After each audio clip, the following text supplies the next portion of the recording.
আসসালামু আলাইকুম। আজকে সকাল থেকে ভিডিওটা স্টার্ট করলাম যে আজকে কী করতেছি না করতেছি সব আমার বন্ধুদের এবং আপু ভাইয়াদের সাথে শেয়ার করব।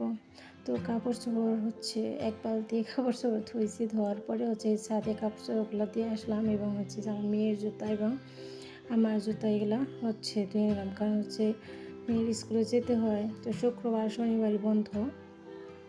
তো এগুলা করার টাইমে আবার একটু ভিডিও করে নিলাম।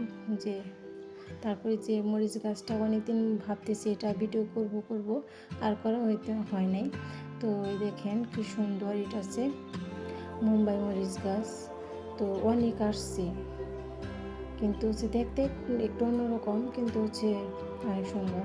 তারপর যে আমাদের আম গাছটা, আমাদের ঘর ছিল, ওই টাইমে আম আসে নাই, কিন্তু এখন মানে 2 বছর ধরে আম আসতেছে, কিন্তু আমগুলো অনেক মজা খাইতে। তো আম আসলে দেখাবো না। ওই সারাদিন সব কাজ করা শেষে যে রান্নাটা বসিয়ে নিলাম। আজকে লাউ দিয়ে আর শোল মাছ দিয়ে রান্না করব। তো রান্নাটা বসিয়ে দিলাম। তো দেখতে থাকুন লাউ রান্নার রেসিপিটা, কেউ স্কিপ করে দিয়ে পেঁয়াজ আর কাঁচামরিচগুলো দিয়ে দিলাম।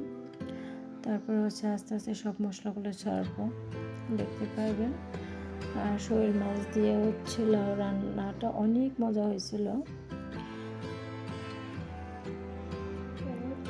তো আমি মাছ খাই না, কিন্তু যা মানে ফ্যামিলিতে যারা ছিল তারা খাইছে, খাওয়ার পরে বলছে যে অনেক মজা হয়েছিল, কিন্তু আমি